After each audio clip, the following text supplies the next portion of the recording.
ओम अज्ञानतिमिरन्धस्य ज्ञानाञ्जनशलाकया चक्षुरुन्मिलितं येन तस्मै श्रीगुरवे नमः। श्रीचैतन्यमनोभीष्टं स्थापितं येन भूतले स्वयं रूपकदा मह्यं ददाति स्वपदान्तिकम्। वन्देऽहं श्रीगुरौ श्रीयुतापदकमलं श्रीगुरुन् वैष्णवांश्च श्रीरूपं साग्रजातं सहगण रघुनाथान्वितं तं सजीवं सावद्वैतं सावधूतं परिजना सहितं कृष्णचैतन्यदेवं श्रीराधा कृष्णपादान् सहगण ललिता श्रीविशाखान्वितांश्च नमो विष्णुपादाय कृष्णपृष्ठाय भूतले श्रीमते भक्तिवेदांत स्वामिनिति नामिने नमस्ते सारस्वते देवे गौरवाणी प्रचारिणे निर्विशेष शून्यवादी पाश्चात्यदेशतारिणे श्री कृष्ण चैतन्य प्रभु नित्यानंद श्री अद्वैत गदाधर शिवासादि गौरभक्तवृंद। हरे कृष्ण कृष्ण कृष्ण हरे हरे हरे राम राम राम हरे हरे। अंजनानंदनम वीरम जानकी शोकनाशनम कपिसमक्ष हंतारम वंदे लंका भयंकरम मनोजवम मारुतुल्यवेगं जितेन्द्रियां बुद्धिमतां वरिष्ठं वातात्मजं वानरयूथं मुख्यं श्रीरामदूतं शिरसा नमामि। चरितं रघुनाथस्य सत्कोटिप्रविस्तरम् एक अक्षरं पुंसां महापातकनाशनं वाल्मीकिर्मुनिसिंहस्य कवितावनचारिणः शृण्वन् रामकथानादन् को न याति परां गतिम्।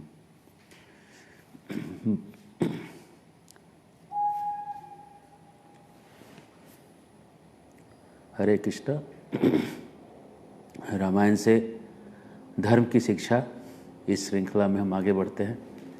अभी हम देख रहे हैं कि भगवान राम जो हैं वो वनवास के लिए निकले हैं और निकल के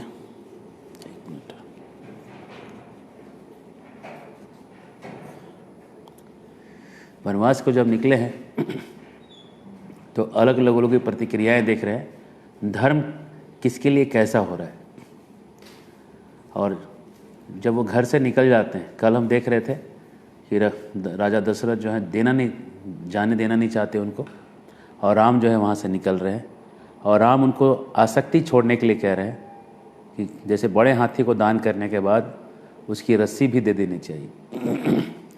अलग से उसको रस्सी के लिए उसको तरसाना ठीक नहीं लगता। वैसे ही जब मैंने भोगों का त्याग कर ही दिया है तो फिर सैनिक और खजाना लेके मैं क्या करूँगा, कोई काम का नहीं मेरे लिए वो, इसलिए वो आप ही रखें। ये कह के राम वहाँ से निकलते हैं। और जब राम निकलते हैं तो पूरे अयोध्या की जो जनता है वो रोना धोना चालू करती है। सब लोग उनके साथ ही निकल जाते हैं।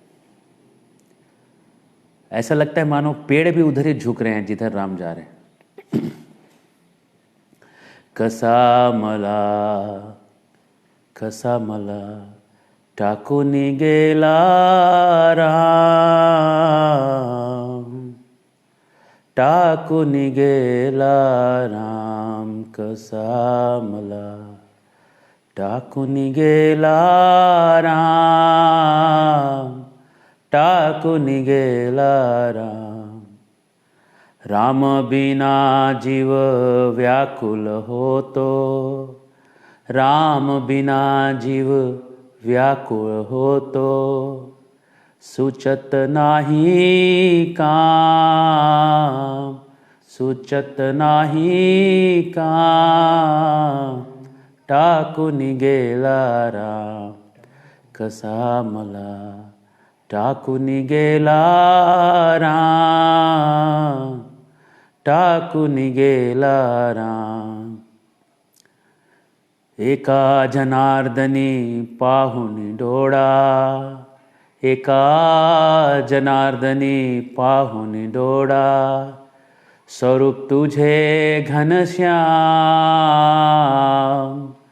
स्वरूप तुझे घनश्याम, टाकुनी गेला राम, कसा मला ठाकुनी गेला राम, टाकून गेला राम, कसा मला टाकून गेला राम, टाकून गेला राम, कसा मला टाकून गेला राम, टाकून गेला राम। राम छोड़ के जो निकले हैं,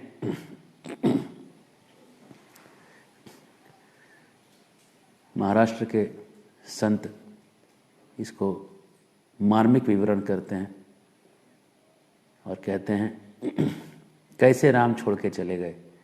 एक बार भी उन्होंने देखा होता तो हमारा जीवन धन्य हो जाता। जीव व्याकुल हो तो हमारा जी जो है व्याकुल हो रहा है राम के जाने से, डिस्परेट हो रहा है। सूचत ना ही काम, कुछ काम धाम समझ सूझ नहीं रहा है, काम सूझ नहीं रहा। एका जनार्दनी पाहु ने डोड़ा, आँखों से अगर एक बार उनको देख लेते, स्वरूप तुझे घन श्याम, आपके इस घनश्याम स्वरूप को हम देख लेते, कितना सुंदर हो जाता। अब ऐसा है कि वाल्मीकि मुनि जो भगवान राम का जो रंग दिखाते हैं वो घनश्याम, और सुखदेव गोस्वामी कहते हैं डार्क ग्रीनिश जो है दुर्वा घास का रंग वैसा।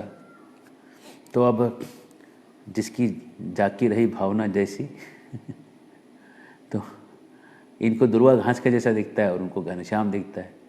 ठीक है, ऐसे दोनों रंग में ज़्यादा फर्क नहीं है। घनश्याम जो भगवान हैं उनको वो देख नहीं पा रहे हैं, और देख नहीं पा रहे हैं तो उनकी आत्मा जो है व्याकुल होके करा रही है।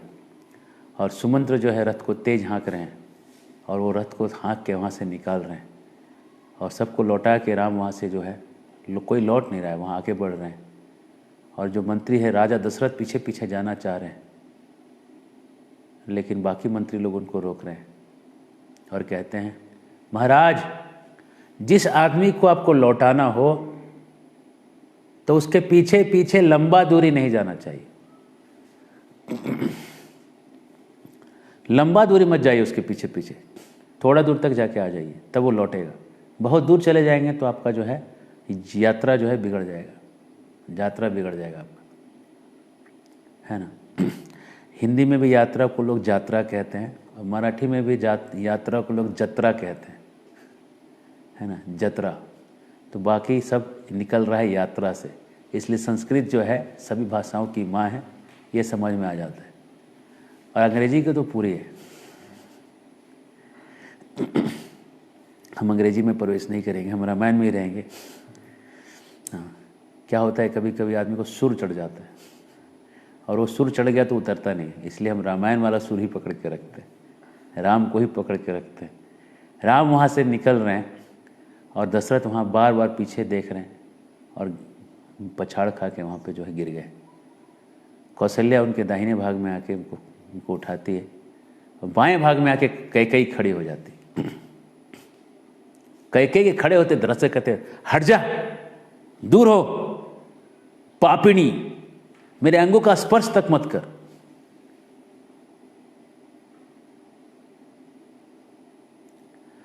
तू मेरे जीवन से चली जा, डाइवोर्स ले ले, मैं तुमको त्याग रहा हूं। तूने धर्म को त्याग दिया है, मैंने तुम्हें त्यागा। और अगर तुम्हारा पुत्र आके राज्य चलाता है तेरे कहने से, तो मैं कहता हूं मेरे मरने के बाद पिंडदान, जलदान, जलांजलि भी ना करे, उसको मैं भी त्याग दूंगा। और दशरथ जो है, कौशल्या जो है उनके कपड़ों को झाड़ते हुए उनको लेके आगे जाती है महल के तरफ। राजा दशरथ जी का जो महल है वो एक नहीं है, हर रानी का एक एक महल है। कौशल्या के महल में उनको लेके जा रहे हैं सब लोग, सारी भीड़ चल रही है उनके साथ, लोगों से घिरे हुए हैं। और अयोध्या में क्या देख रहे हैं, अयोध्या में जो है सारे घरों के आगे जो लोग जमा होते थे वो लोग वहाँ हैं नहीं, सब राम के पीछे पीछे गए हुए हैं। कहीं दुकान और हाट और बाज़ार जो है सब बंद पड़ा हुआ है, कुछ खुला हुआ नहीं है। सब लोगों ने अपना जो है कोई दुकान उठाया नहीं, खोला नहीं, सब ने ऐसे ही किया हुआ है। सब लोग राम के पीछे पीछे गए। हाथी और गाय और जो घोड़े थे वो अपना खाना नहीं खा रहे। जानवरों को भी बहुत सेंस होता है। गौ माता को तो विशेष, घोड़ा भी बहुत विशेष मालिक से लगाव रखता है, और हाथी भी। गाय तो ऐसी है कि अगर घर में कोई बीमार है तो गाय को सेंस हो जाता है, हमारे घर में कोई बीमार है।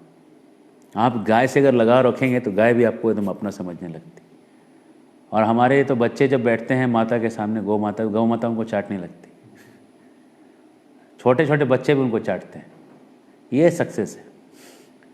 मैं कहूँगा सबसे बड़ा चीज़ है कि हमने आशीर्वाद प्राप्त किया। अगर हमने गाय का आशीर्वाद प्राप्त किया है तो आशीर्वाद ही हमको जो है, और हमको कुछ नहीं चाहिए। हमको आशीर्वाद ही सबसे बड़ा धन जो हमने कमाया। इससे बड़ा धन और कुछ नहीं हो सकता। हरे कृष्ण। और उनको लेके आती है। दशरथ जो है विलाप करते हैं, अरे कैकेयी तू विधवा होके राज्य का फल भोग और खूब भोग कर, खूब गुलछरे उड़ा, कामना सफल कर ले।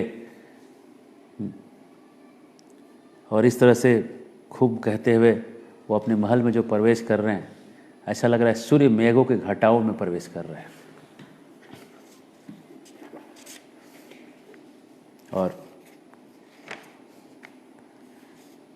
चिंता करते करते कौशल्या जो है उनको लिटा देती है बिछावन पे, और कौशल्या कहने लगती है, वो जो कैकेयी है वो सांप के जैसे उसने केंचुली छोड़ा है, और केंचुली छोड़ा हुआ सांप जो है बहुत एकदम खुला सांप हो जाता है, बहुत फ्रीडम आ जाता है उसकी ज़िंदगी में, नई जिंदगी आ जाती है उसको। वैसे ही कैकेयी अभी नई जिंदगी को प्राप्त कर चुकी है, उसको तो एकदम नया जिंदगी मिल गया है। और वैसे ही जैसे घर में रहने वाला सांप बार बार भय देता है, वैसे ही कैकेयी मुझे बार बार भय देगी। अगर राम इस नगर में भीख भी मांग के रहते, घर में रहते और नगर में भीख मांग के ज़िंदगी जीते तो भी अच्छा होता, तो भी मुझे बहुत सुख होता, कम से कम बेटा तो होता साथ में। लेकिन अभी क्या हो रहा है, कैकेयी ने जानबूझ के इसको वन में भेजा है क्योंकि मुझे तकलीफ देना चाहती है। इससे अच्छा होता है कि हम कैकेयी के दासी बन जाते और राम जो है बिना राज्य के रह जाते। कई कौशल्या सुना रही है, सुनाते सुनाते कहने लगी है कि जैसे बछड़े वाली जो गाय है, उस गाय को कोई शेर पकड़ ले और बलात् उसको बछड़े से अलग करके ले जाए, वैसे ही कैकेयी जो है, कैकेयी रूपी शेर ने कौशल्या रूपी गाय को पकड़ के उसके बछड़े को उससे अलग कर दिया। ये सब सुनाते हुए आखिरी में कहती है, जैसे गर्मी के मौसम का जो सूरज है आदमी को कैसे जलाता है, वैसे ही पुत्र का वियोग मुझे जला रहा है। और कहते कहते कौशल्या कहती है, सब आपकी वजह से हो रहा है, आपकी वजह से ये सब चीज़ें हुई हैं, आपने ही जाके कैकेयी को वर दिया है। सुमित्रा समझाने का प्रयास कर रही है कि नहीं नहीं, कि राम को कोई झुलसा नहीं सकता, राम जो हैं कहीं पे भी दुख में नहीं प्राप्त कर सकते, राम को सारा श्रेय प्राप्त होगा, राम को फिर से राज्य प्राप्त होगा। और इस तरह से जब वो कहने लगती है, इसके लिए तुम्हें शोक नहीं करना चाहिए, लेकिन जब ऐसा कहती है तो कौशल्या कहते कहते कहती है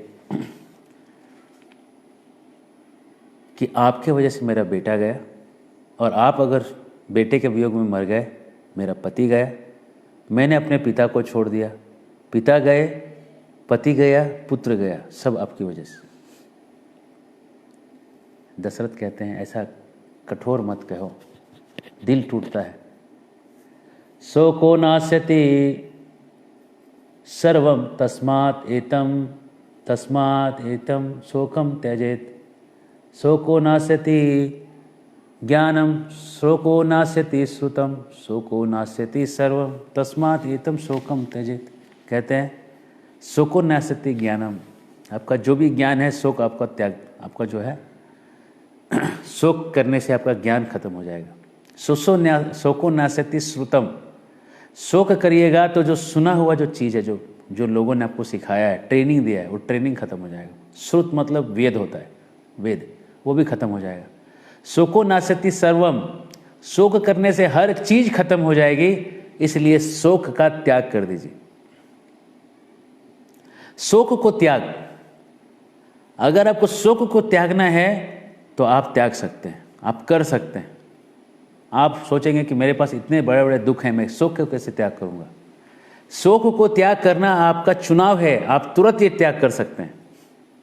किसी भी स्थिति में आप हो, आप शोक को छोड़ के आप ये देख सकते हैं कि आपके जीवन में है क्या क्या, क्या क्या चीजें हैं, वो आप देख सकते हैं। कभी भी ऐसा समय नहीं आएगा कि आपके पास सब हो, ऐसा कभी भी समय नहीं आएगा। आपके पास क्या है? आपके पास सब ज्ञान है कि मेरे पास सब है, जो मुझे चाहिए वो सब है।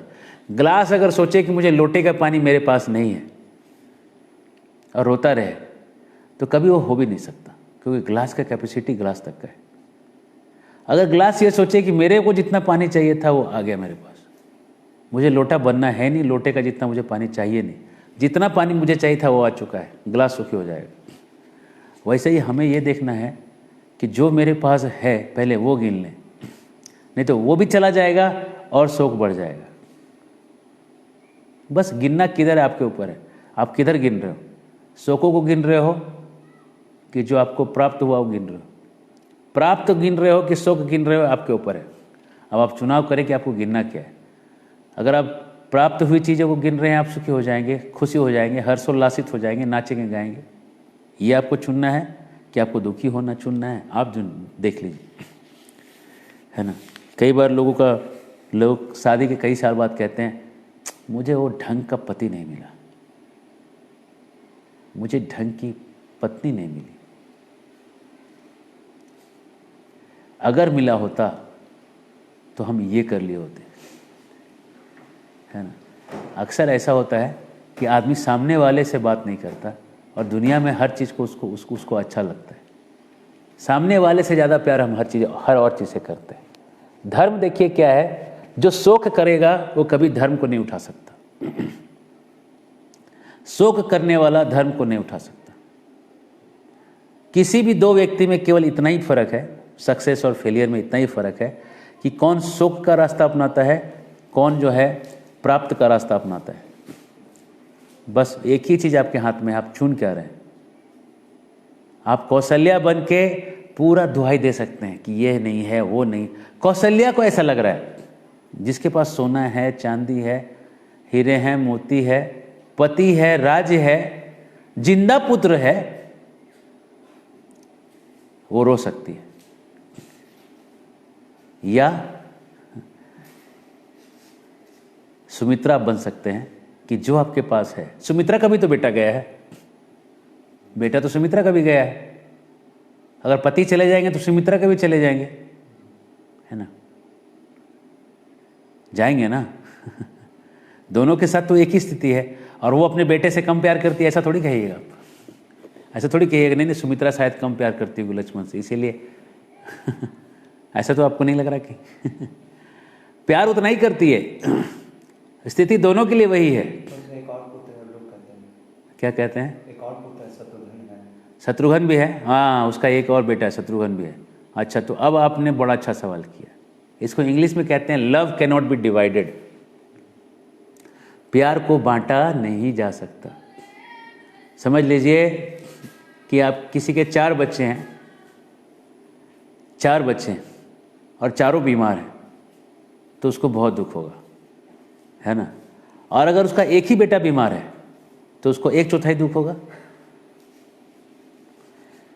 समझ लीजिए 4 बेटे हैं, 4 बेटे बीमार हैं, तो समझ लीजिए इतना दुख हुआ, समझ लीजिए इतना, यहाँ से लेके इतना तक। तो अब अगर एक ही बेटा बीमार होगा तो इसका 1/4, आधा, इतना ही दुख होगा उसको। क्या लगता है, इतना ही दुख होगा? और 2 बेटे बीमार होते इतना दुख होगा, 3 हुआ तो इतना, और 4 हुआ तब जाके इतना दुख होगा। ऐसा है, प्यार बंटता नहीं, प्यार बांटा नहीं जा सकता। चारों के लिए जितना दुख होगा एक के लिए भी उतना ही दुख होगा, किसी के लिए दुख कम नहीं होगा। प्यार बांटा नहीं जा सकता। तो लक्ष्मण भी गए तो उतना ही दुख होगा, लेकिन शोक करना और नहीं करना आपके ऊपर है। शोक करना, आपको सुमित्रा बनना है कि कौशल्या बनना है, ये आपको चुनाव करना है। देखिए, एक समझदार सुमित्रा है, दुख उसको भी है, उस दुख के शोक नहीं कर रही। बेटे को घर में रखना किसको अच्छा नहीं लगेगा, है? लेकिन उस दुख का शोक नहीं कर रही है। लेकिन कौशल्या उस दुख से शोक कर रही है, उस समय को कोस रही है। समय को सुमित्रा नहीं कोस रही है, ब्लेम नहीं कर रही है।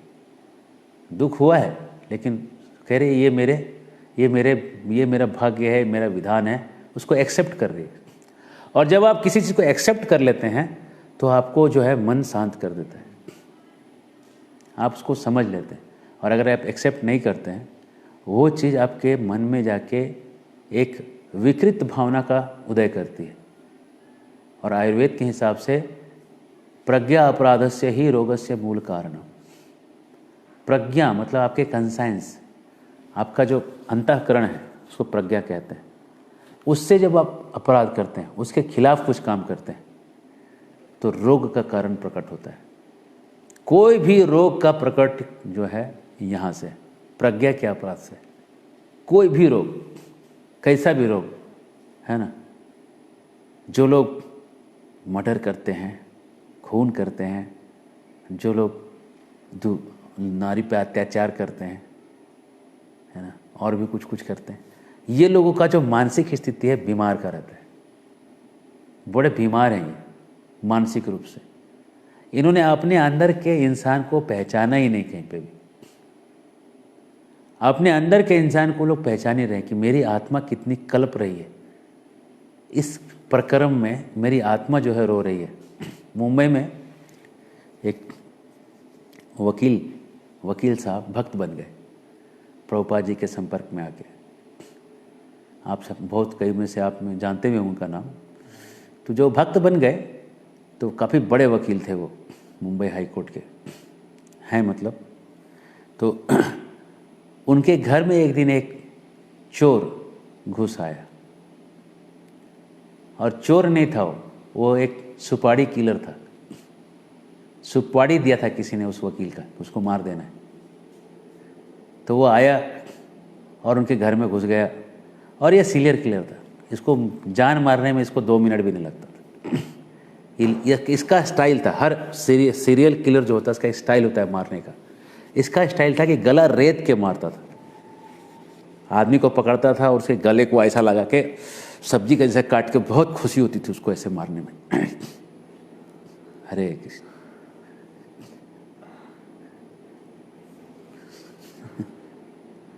तो वो आया मारने के लिए। तो मारने के पहले लेकिन उसका एक स्टाइल था कि पूछता था तेरी आखिरी इच्छा क्या है। ये इसका स्टाइल था, मारने के पहले पूछता था सामने वाले से। तो इसने पूछा तेरी आखिरी इच्छा क्या है। तो वकील साहब ने कहा मैं 15 मिनट तक तुमको जो भी कहूँगा तुम सुन लेना और बाद में मुझे मार देना। तो बोला ठीक है, चलो ये भी ठीक है। उन्होंने उसको सुनाना चालू किया कि तुम शरीर नहीं आत्मा हो। उन्होंने प्रूव करके दिखाया कि तुम कैसे शरीर नहीं हो, तुम आत्मा कैसे, उन्होंने सिद्ध किया। आत्मा का कर्तव्य है अपने आप को पहचानना। जब कोई मर जाता है तो कहते हैं वो चला गया। कौन चला गया बताओ?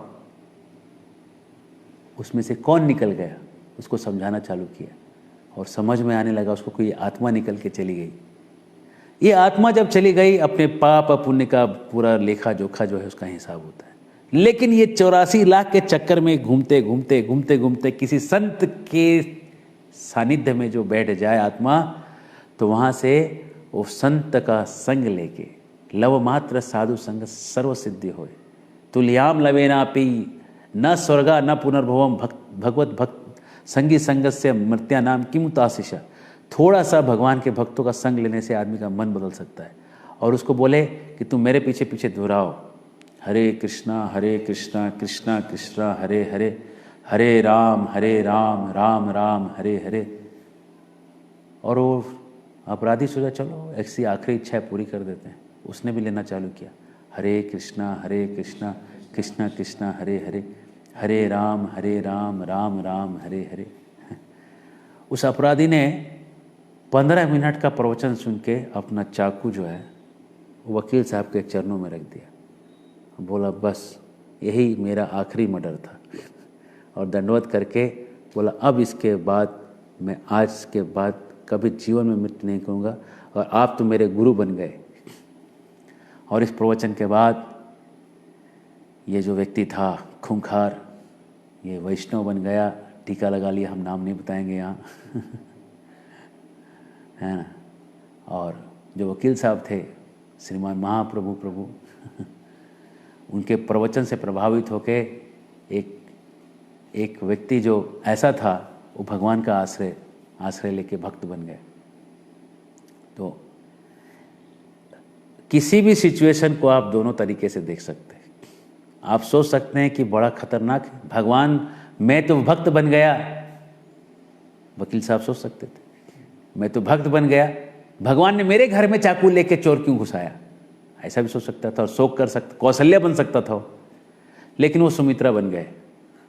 उन्होंने उस वक्त का फायदा उठा के बोले मरने के पहले इसको भक्त बना देता हूँ, कम से कम कुछ लोगों की जान बच जाएगी। उन्होंने उसको इतना भक्त कर दिया कि एकदम वो तो प्रसाद लेके अब तो मुर्गा मीट मछली सब छूट गया, केवल प्रसाद, मुर्गों की जान भी बची, भला हुआ बरं झाला देवा निघालो दिवाला। कहते हैं तुकाराम महाराज, देव अच्छा हुआ कि मैं कंगाल हुआ, है ना, अब हरिनाम लेने के लिए फ्री हो गए, है ना। तो जो है यस्याहम अनुगृह्णामि हरिष्यम तद धनम सने। तो बस उस दिन से तो हम किसी भी सिचुएशन को दोनों एंगल से देख सकते हैं, शोक के एंगल से भी देख सकते हैं और भगवान को धन्यवाद के एंगल से भी देख सकते हैं। एक मुंबई की एक वरिष्ठ माता जी हैं, वो बीमार थी, काफ़ी बीमार थी और काफ़ी धनी परिवार से हैं। तो उनको मिलने के लिए बड़े बड़े लोग और सरकारी ऑफिसर वो लोग आए थे मिलने के लिए कि बीमार हैं। तो जब बीमार थे तो एक जो सरकारी ऑफिसर थे, बड़े बड़े पद पे थे मुंबई के, उन्होंने कटाक्ष किया, आप लोग को भी बीमार पड़ना पड़ता है, you people also have to go through all this. Why can't you call Krishna and Krishna will just take away all your fever and everything?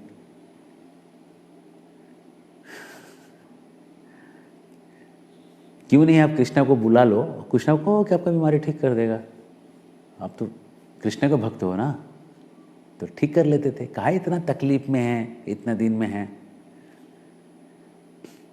तो माता के आंख में आंसू आ गए और उन्होंने उनको देख के कहा, मैं कृष्ण से सेवा नहीं लेना चाहती, मैं ऐसे ही ठीक हूँ।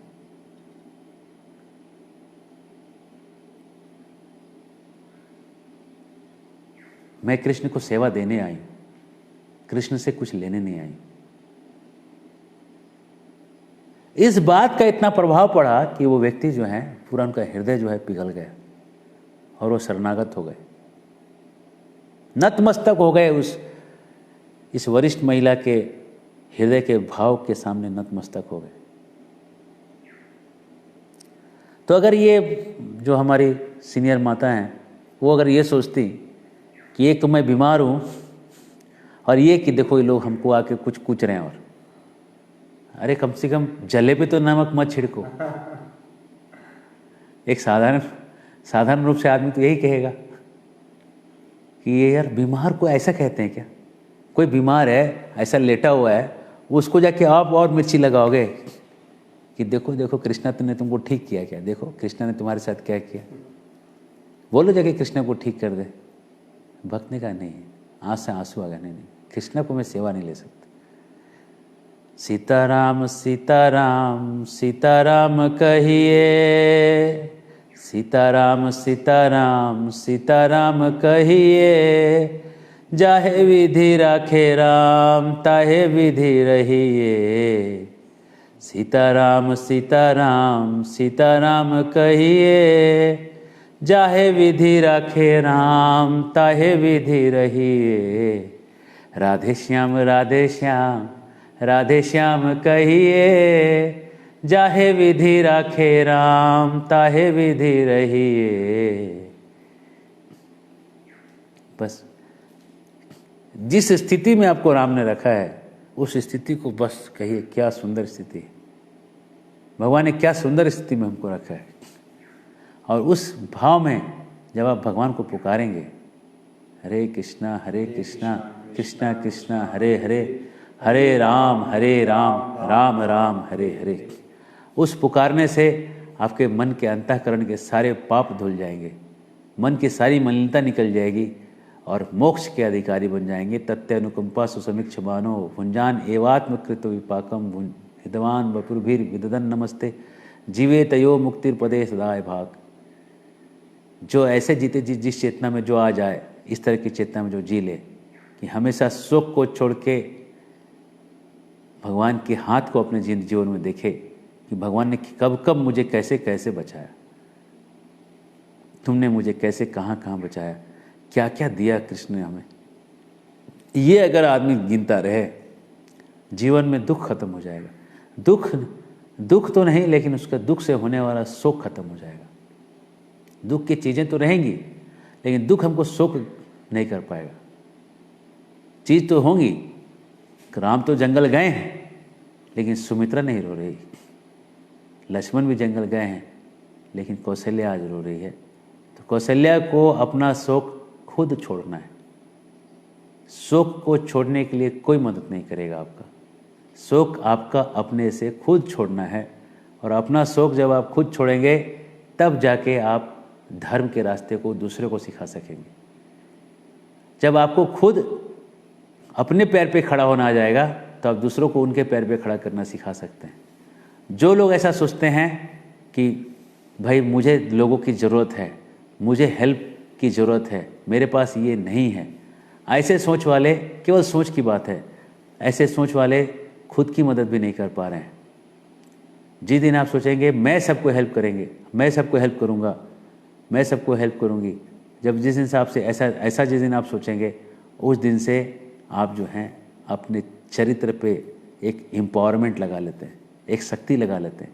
जो शक्ति जो है, आप जिस शक्ति के केंद्र आपकी आत्मा है, आप अपनी आत्मा से जो है आप खुद से अपने आप को जोड़ पा रहे हैं। क्योंकि दृष्ट एवात्मनीश्वरे, आत्मा ही ईश्वर है, ये समझना जरूरी है। और जब ऐसा होता है तो जाके आप दूसरों का भला कर पाते हैं। तो धर्म का रास्ता आगे बढ़ाने के लिए हर भक्त को चाहिए कि शोक करना बंद करे और भगवान की दी हुई चीज़ों को गिने, और उसको गिन के उसको और जब गिनेगा तो गिनते गिनते उसको वो चीज़ बढ़ती जाएगी। भगवान ने ये भी तो दिया है। अच्छा, भगवान ने मुझे सांस लेने के लिए हवा भी दी है, पीने के लिए पानी दिया है, खाने के लिए खाना दिया है, अच्छे दोस्त दिए हैं, और क्या दिया है। जो गिनोगे वही गिनती बढ़ जाएगी, जो गिनना चालू करोगे गिनती में वही बढ़ने लगेगा। यही दुनिया का नियम है, ये भगवान ने सिखाया। यही कौशल्या जी फिर खुद से सोचती है कि नहीं, मैं अपने शोक को छोड़ दूंगी, और वो खुद के डिसीजन से अपने शोक को छोड़ देती है। और शोक को छोड़ते ही एकदम सुस्त, एकदम स्वस्थ अवस्था को प्राप्त कर लेती है। हरे कृष्ण। और इसके बाद राम यहाँ निकले हैं और सुमंत्र के साथ तमसा नदी के तट पे पहुँचे हैं और वहाँ रात गुजारें। और अगले दिन सुबह सबके उठने के पहले ही सुमंत्र को लेके निकल गए और जंगलों में ऐसे ऐसे घुमा के गए हैं कि किसी को चक्के का निशान तक न दिखे। और उसके बाद क्योंकि थोड़ी देर तक नदी में चलाया सुमंत्र जी ने रथ को, क्योंकि नदी में चलाने से उसके रथ के चक्कों का निशान आपको दिखेगा नहीं कहाँ गया, कि उसके ऊपर से पानी आ जाता है ना। नदी में जब आप चलाइएगा रथ को तो बालू में चलेगा, बालू में चलने से नदी के पानी के बालू में चल रहा है और पानी तो कांस्टेंट आ रही है आगे से भी, तो बालू भर जाता है, तो निशान जो हैं वो नहीं रहते। और यहाँ पत्थर होते हैं तो पत्थरों पे थोड़ी दूर तक अगर रथ चला दे कोई, है ना, कोई एक्सपर्ट रथ चलाने वाला हो, तो ये पता नहीं चलेगा कि रथ आगे कहाँ गया है। तो ऐसा समुद्र रथ को चलाए कि जब बाद में लोग उठे तो उनको ये भी नहीं दिखा कि रथ का रास्ता और ट्रेल किधर से होके जा रहा है, किधर से रथ गया है। और इस तरह से सुमंत्र का रथ वन के मार्ग को देखता हुआ, बड़ा सुंदर सुंदर वन को देखते हुए लोग जा रहे हैं। और वन को देखते देखते देखते जाते जाते रास्ते में सुदामा श्रृंगवेरपुर में वहाँ लोग पहुँचते हैं। और श्रृंगवेरपुर पहुँच के वहाँ पे रात्रि में विश्राम करते हैं और श्रृंगवेरपुर में वहाँ के लोगों से बातचीत करते हैं। और वो जो स्थान है श्रृंगवेरपुर आज भी है। अगर आप चित्रकूट जाएंगे, मैं आप सबसे ज़रूर आग्रह करूँगा कि चित्रकूट का दर्शन जरूर लें। चित्रकूट में कामगिरी पर्वत है, इतना सुंदर रमणीय पर्वत है जिसको आप प्रदक्षिणा करेंगे सारी इच्छाएं पूरी हो जाएंगी। चित्रकूट में हनुमान धारा तीर्थ पहाड़ है जिस पर चढ़ के आप हनुमान जी के पूंछ का जो जल है वो पिएंगे, ठंडा ठंडा। हाँ, इतना सुंदर, इतना अनुभव, शीतलता का अनुभव करता है।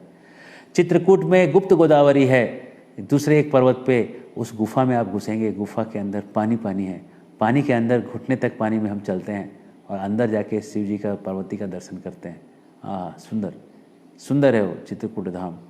चित्रकूट में मंदाकिनी जो है धीरे धीरे धीरे धीरे बह रही है।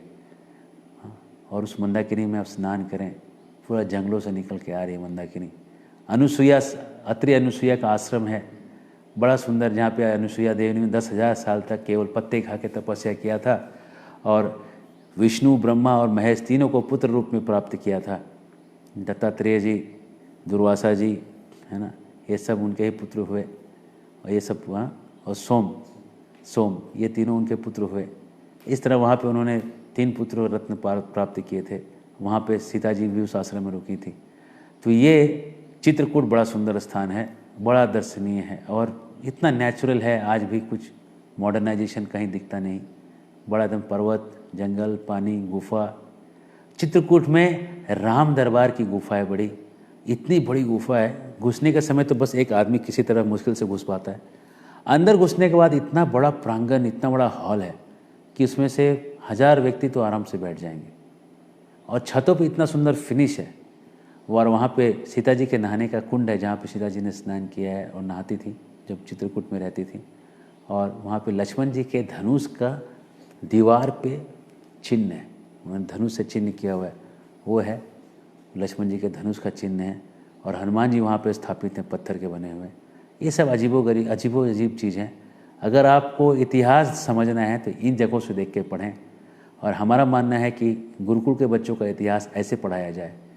इसलिए 1 महीना हम गुरुकुल के बच्चों को पूरा भारत भ्रमण कराते हैं और ऐसे जगहों पे ले जाके सामने से दिखाते हैं कि देखो राम के होने के कितने तथ्य हैं, खुद देखो, कहीं इधर उधर से देखने की ज़रूरत नहीं है। और जब ये देखेंगे, अगर आप सीतामढ़ी जाएंगे, सीतामढ़ी 3 है,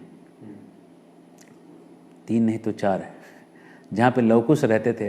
एक सीतामढ़ी जहाँ सीता जी का जन्म हुआ, एक सीतामढ़ी बनारस और इलाहाबाद के बीच में जहाँ पे वाल्मीकि का आश्रम है, जहाँ पे सीता जी ने लवकुश के साथ अपना वाल्मीकि आश्रम में समय बिताया। और एक जो है वही आश्रम बिठूर में है, कानपुर में, और एक वही आश्रम नालंदा और गया के बीच में बिहार में है। तीनों सही हैं क्योंकि अलग अलग कल्पों में तीनों अलग अलग जगह पे ये आश्रम थे। तो ये जो एक सीतामढ़ी है जो में गया और नालंदा के बीच में जो सीतामढ़ी गांव है, उस गांव में जो गुफा है सीता जी का, इतना पत्थर पे इतना फिनिश है, हाथ लगाएंगे एकदम चिकना लगेगा। कोई इंसान इतने बड़े पत्थर पे ऐसा फिनिश ही नहीं कर सकेगा। उल्टे, मतलब नीचे फिनिश नहीं करना है, छत पे फिनिशिंग है चिकनाई की। और वो पत्थर बाहर से देखिएगा एकदम खुरखुरा है, खुरदरा है पत्थर, वो अंदर से इतना स्मूथ फिनिश है उसका कि वो कोई इंसान नहीं, देवताओं ने बनाया हुआ पत्थर है।